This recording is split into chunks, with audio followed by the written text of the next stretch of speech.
Stifling the entire globe this year. In the southern hemisphere, there's an unusually warm winter. In the northern hemisphere, there is a record-breaking hot summer. Asia and Africa are the worst hit. Myanmar, Laos and Vietnam broke records for hot days. कुछ इलाकों में temperature 50 degree से भी ज्यादा, और ऐसा दूर दराज सहराओं में नहीं, बड़े बड़े शहरों में हो रहा है। पाकिस्तान और इंडिया समेत एशिया के ज़्यादातर मुल्कों के अंदर इस समर के अंदर इस साल सबसे ज़्यादा रिकॉर्ड गर्मी पड़ रही है। वैसे तो पिछले 4 से 5 सालों के अंदर ये हर साल मुसलसल बढ़ रही है, लेकिन इस बार ये अपने हाईएस्ट पॉइंट पर है। पाकिस्तान के पंजाब और सिंध रीजन के अंदर टेम्परेचर 50 से 55 डिग्री सेंटीग्रेड तक पहुंच गया है। हमारे पड़ोसी मुल्क भारत का भी हाल मुख्तलिफ नहीं है, क्योंकि दिल्ली शहर के अंदर इस साल 50 डिग्री तक गर्मी रिकॉर्ड की गई है, और इसी तरह से वेस्ट राजस्थान, उत्तर प्रदेश, पंजाब, हरियाणा और गुजरात का भी बिल्कुल यही हाल है। फिलीपींस, म्यांमार के अंदर भी अब तक का सबसे हाईएस्ट टेम्परेचर रिकॉर्ड किया गया, यानी कि बॉइलिंग पॉइंट का हाफ 50 डिग्री सेल्सियस। ये इतना ज़्यादा है कि बिना हिफाजत के किसी भी इंसान की हीट स्ट्रोक से जान जा सकती है। हीट स्ट्रोक इस वक्त होता है जब आपकी बॉडी का टेम्परेचर 40 डिग्री सेल्सियस को क्रॉस कर जाए, जो नॉर्मली 36 डिग्री सेल्सियस तक होता है। इस दौरान बेहोशी और अनकॉन्शियस होकर कोई भी इंसान बेहोश हो सकता है, शदीद पसीना और मसल क्रैम्प्स हो सकते हैं। इसके अलावा आपका हार्ट इंतहाई तेज़ी से पंप करने लगता है, जो कि हार्ट अटैक की वजह भी बन सकता है। सांस लेने में तकलीफ हो सकती है, और साथ साथ ये किडनी स्टोन की वजह भी बन सकता है, क्योंकि जिस्म के अंदर पानी की इंतहाई कमी होती है। ऐसे शख्स को फ़ौरन से मेडिकल हेल्प की ज़रूरत होती है। सूरज की तपिश और ultraviolet radiation rashes, skin burn और स्किन कैंसर पैदा कर सकती हैं। पानी की कमी से जब पसीना आता है तो इसके अंदर जिस्म के कई अहम नमकियात भी जिस्म से बाहर निकल जाते हैं, जिनको इलेक्ट्रोलाइट्स कहते हैं। इनमें सोडियम इंतहाई अहम है। इसकी कमी की वजह से सर दर्द महसूस होने लगता है।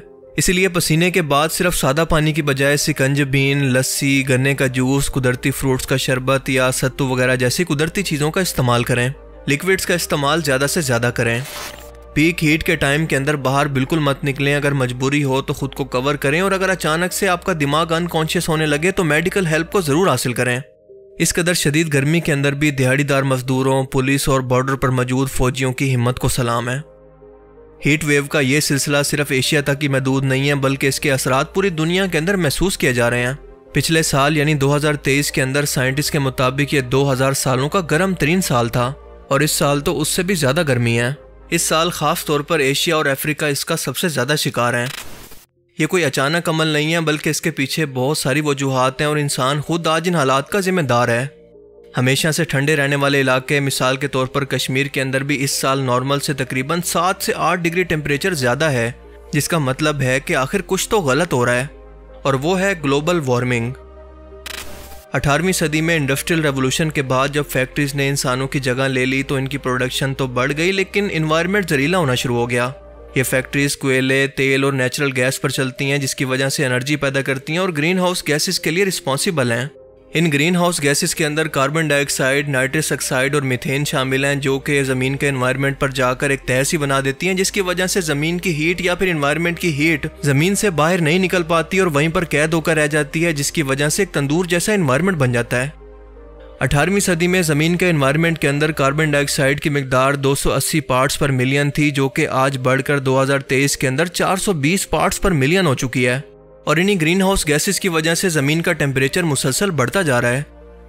दूसरी कमी, इंसानों ने दरख्त काट काट कर पूरी कर दी है, जो कि सबसे ज़्यादा टेम्परेचर को कंट्रोल करने का काम करते हैं। जंगल के जंगल काट कर ख़त्म कर दिए गए हैं, और इनकी जगह आज बड़ी बड़ी सोसाइटीज़ और कंक्रीट की बिल्डिंग्स ने ले लिया है।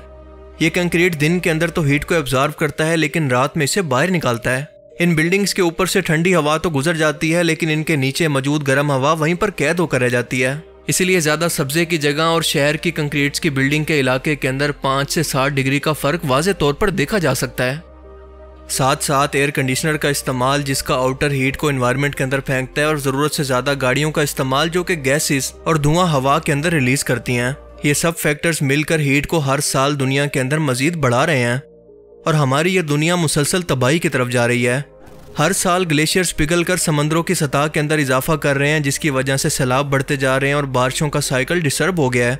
इसीलिए सहराओं में बारिशें, बर्फबारी और ठंडे इलाकों के अंदर शदीद गर्मी हमें देखने को मिल रही है। सी लेवल के मुसलसल बढ़ने की वजह से कुछ दहाइयों के अंदर दुनिया के कई मुल्क और शहर पानी के अंदर डूब जाएंगे। समुद्री लाइफ डिस्टर्ब होगी, जंगलों के अंदर आग लगेगी, जानवर और परिंदे मरना शुरू हो जाएंगे और फसलें तबाह होना शुरू हो जाएंगी। और अगर ऐसा होता है तो इंसान भी भूखा मरने लगेंगे। ज़्यादा टेम्परेचर की एक वजह ह्यूमिडिटी भी है, यानी एक ख़ास टेम्परेचर पर हवा कितना नमी को होल्ड कर सकती है। ये ह्यूमिडिटी जितनी ज़्यादा होगी इतनी ज़्यादा गर्मी हबस क्रिएट करेगी और कम टेम्परेचर के अंदर भी ज़्यादा गर्मी महसूस होगी।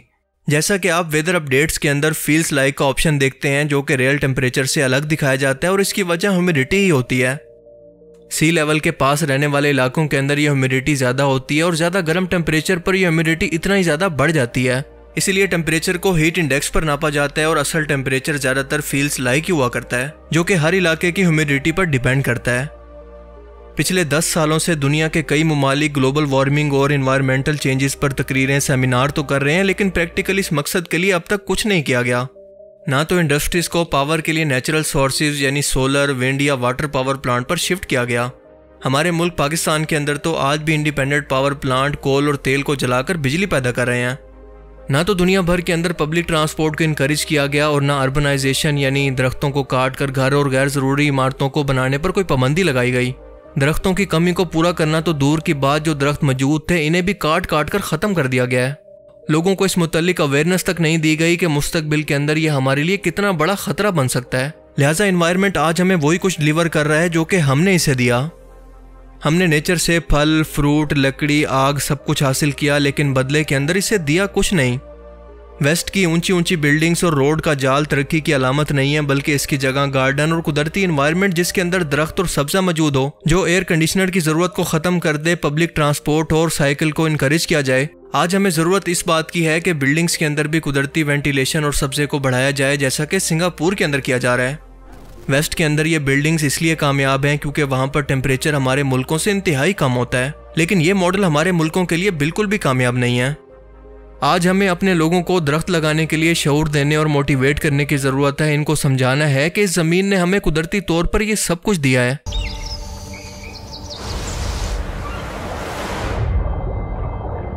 लेकिन अब हम लोग तुम्हारे लिए ये सब कुछ छोड़कर जा रहे हैं।